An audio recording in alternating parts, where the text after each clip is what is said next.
I was driving alone on Highway 9 late last Tuesday night, exhausted after finishing a double shift. It was around 1:13 a.m., raining heavily. The kind of rain that blurs the road and makes everything feel distant and unreal. The highway was completely empty. No cars, no trucks, no lights. Just my headlights cutting a narrow tunnel through the darkness and the steady rhythm of windshield wipers beating against the glass. I told myself it was peaceful, but something inside me felt wrong, like the air inside the car had suddenly turned colder.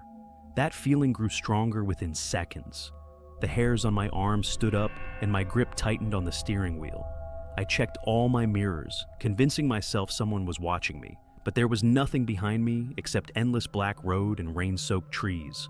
I tried to calm myself, blaming the exhaustion, blaming the storm. That's when my headlights caught something white on the side of the road. It was just a flash at first, a blur near the trees. I told myself it was a plastic bag or a road sign reflecting light, but deep down, I knew it wasn't.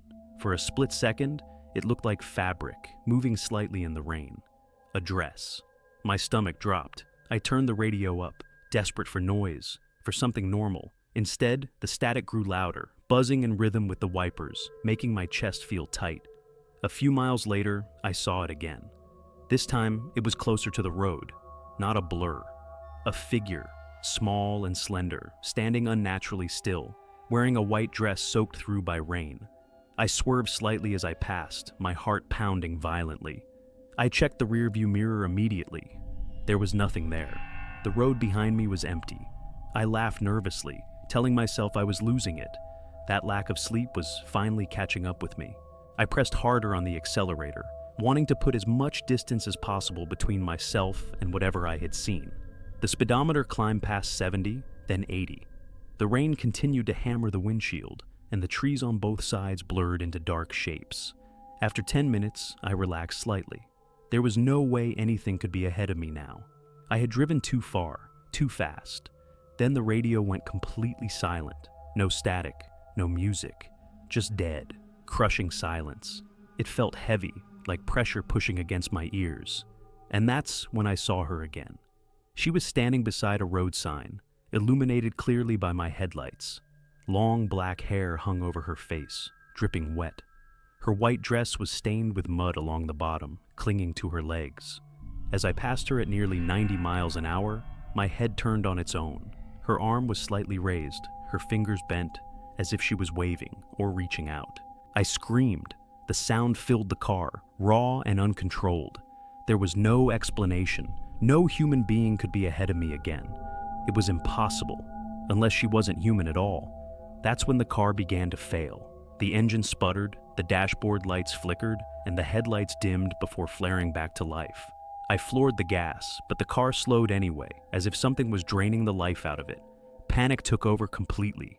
I begged out loud, whispering for the car to keep going. It didn't listen. The engine died, and I rolled helplessly onto the shoulder of the road. Everything went quiet except the rain pounding on the roof. I turned on the hazard lights, their dull orange glow flashing against the wet trees. I grabbed my phone. No signal. My hands shook as I locked the doors, checking them again and again. I sat frozen in the driver's seat, staring through the windshield into the darkness, afraid to breathe. Minutes passed. The cold crept in slowly, fogging the windows. The rain distorted everything outside, turning the forest into twisting shadows. Then I heard it. Slap. Bare feet on wet pavement, slow, deliberate, coming closer. I stopped breathing. I squeezed my eyes shut, hoping I would wake up, hoping this was a nightmare. The sound stopped beside my door. The air inside the car turned ice cold, and my breath came out in visible clouds. I knew something was standing right there. I didn't want to look, but I couldn't stop myself. Slowly, I turned my head toward the driver's side window. Her face was pressed against the glass. Her skin was pale and gray, like soaked clay. Where her eyes should have been were deep, hollow sockets filled with muddy water. Her mouth was stretched open in a silent scream. She wasn't looking at me. She was staring past me, into the back seat. My heart nearly stopped. Why was she looking there? She raised her hand and pointed, her finger long and thin, directing my attention to the rearview mirror. My body refused to move, but my eyes shifted. The back seat was empty. Lightning flashed, filling the car with white light for a single second. And in that moment, I saw myself sitting in the back seat, pale, lifeless. My eyes were open, staring straight ahead, and my neck was twisted at an impossible angle. The truth hit me harder than any fear I had felt before. The girl on the highway wasn't following me. She wasn't hunting me. She was guiding me. I never made it past mile marker 9.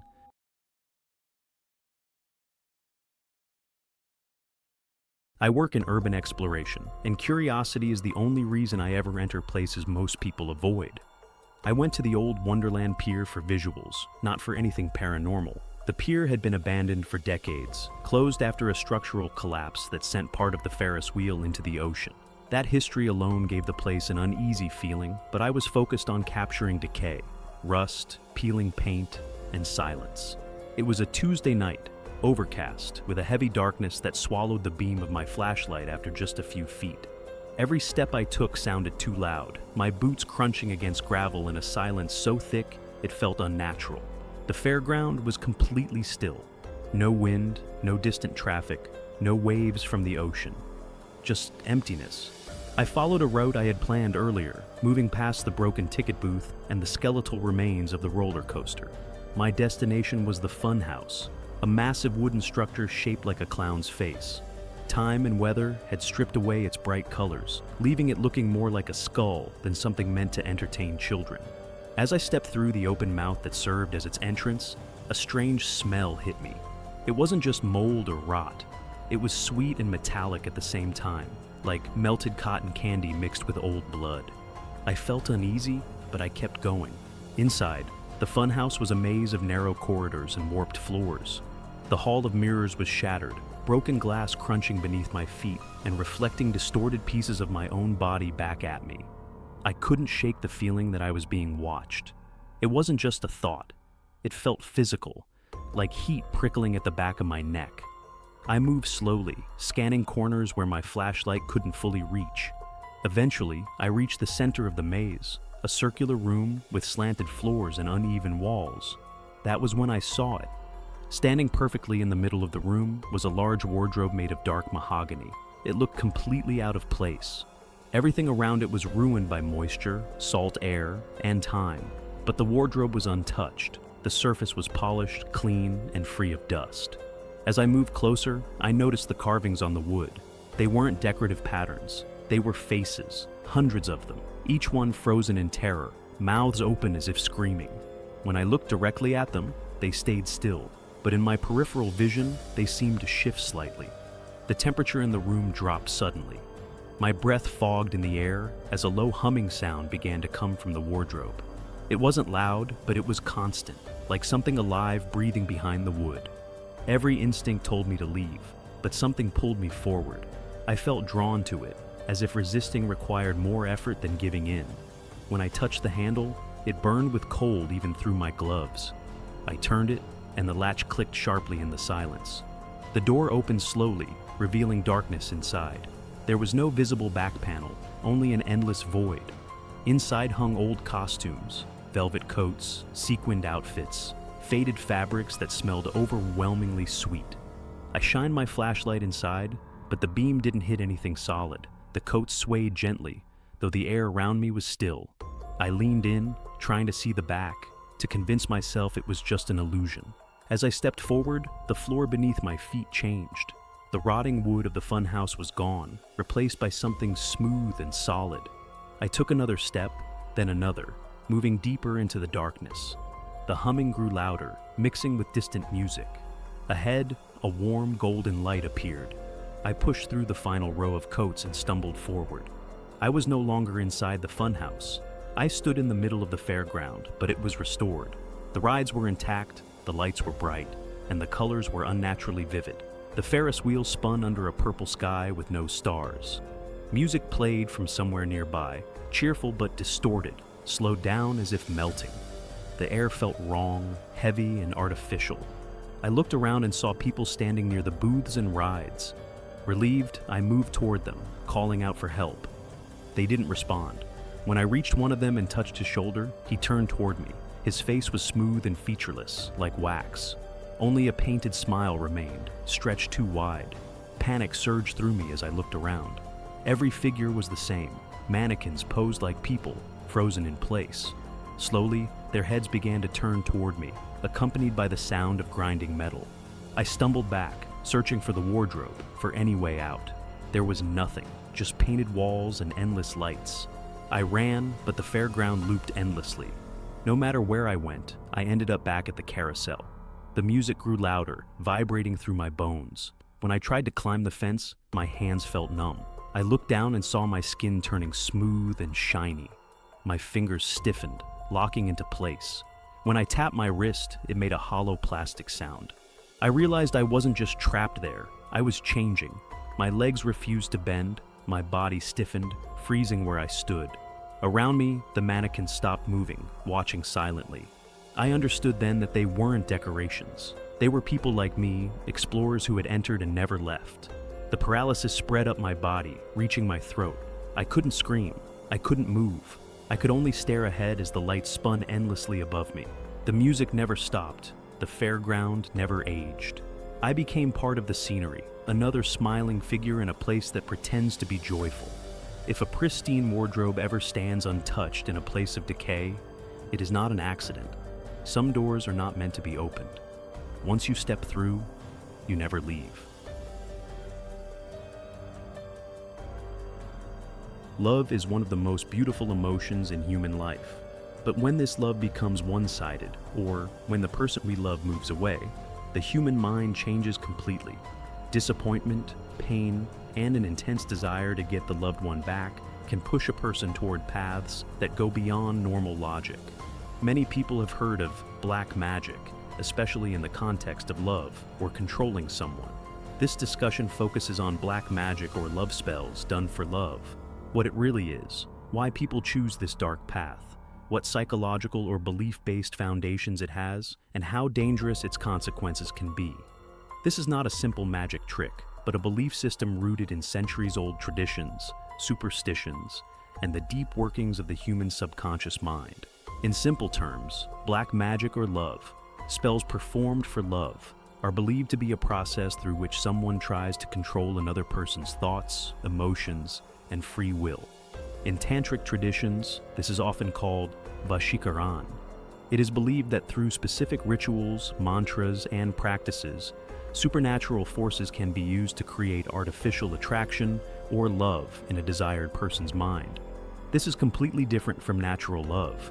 Where genuine love involves trust and freedom, the core purpose of black magic is forcefully binding someone to oneself. From ancient times, across many cultures, whether Indian Tantra, African Voodoo, or European witchcraft, there have been beliefs about using magic for love. People believe emotional energy can be manipulated through these rituals. However, it is important to remember that this interferes with another person's free will, making it ethically, spiritually, and psychologically dangerous. The question then arises, why do people choose such a dark and risky path? The answer lies deep within human psychology. When someone is rejected in love, their ego is deeply wounded. The fear of losing a loved one forever or seeing them with someone else can blind a person completely. During such moments, logic stops working, and only the desire to possess or control remains. Many believe that using black magic will easily bring back lost love or force marriage with the person they desire. Others act out of revenge, thinking that if the person cannot belong to them, they should not belong to anyone else either. These destructive thoughts lead people toward tantrics or black magic practitioners. They fail to realize that forced love is not love at all. It is mental enslavement. While this may provide temporary relief, in the long run, it only creates emptiness and suffering. According to common beliefs, if someone is under the influence of love-related black magic, certain signs may appear in their behavior. While science explains these as symptoms of mental stress, trauma, or depression, spiritual belief systems consider them effects of magic.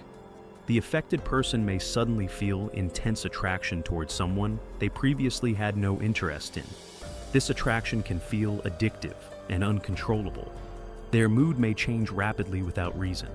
Nightmares are common, especially dreams of being called by someone or being followed by dark shadows. The person may begin distancing themselves from family and friends and remain constantly preoccupied with one specific individual. Their independent thinking weakens, as if their mind is being controlled by an unseen force. The most important aspect to understand is the consequence of such practices. In spiritual belief systems, the concept of karma is central. When someone tries to control another person's will by breaking natural laws, it disrupts universal balance and creates negative energy.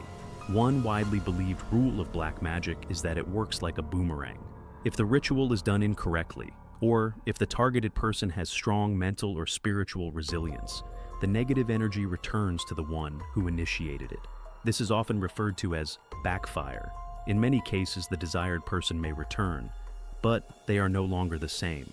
They may develop mental instability or disturbing behavioral changes. The relationship becomes toxic rather than loving. At the same time, the person who performed or commissioned the black magic may face severe unrest in life, including financial loss, physical illness, and constant anxiety. In the pursuit of short-term happiness, both lives are slowly destroyed. So what can be done to protect oneself or recover from such situations? The most important defense is mental strength and positive thinking. Black magic is believed to exploit mental weakness. A strong mind and willpower make it difficult for negative influences to take hold. Regular prayer, meditation, or mindfulness practices help strengthen inner energy. Some believe that bathing with salt water or burning incense at home helps cleanse negative energy. However, the most crucial step is recognizing when a relationship feels unnatural or emotionally harmful. In such cases, seeking help from a professional counselor or psychologist is essential, as many psychological issues are often mistaken for supernatural influence. For those who are spiritually inclined, guidance from an honest and experienced spiritual mentor may provide clarity and direction. Fear itself is believed to invite negativity, so facing situations with courage is considered the true remedy. In conclusion, love is one of the purest and most powerful forces in the world. It must be earned through trust, respect, and patience, not through rituals or spells. Black magic may bring someone's physical presence closer, but it can never capture their soul. And love without the soul is lifeless and hollow. Instead of going against natural laws and causing harm to oneself and others, learning to love with honesty is the only true path. If love is meant to be, it will come naturally. And if it is not, letting go is the greatest proof of genuine love.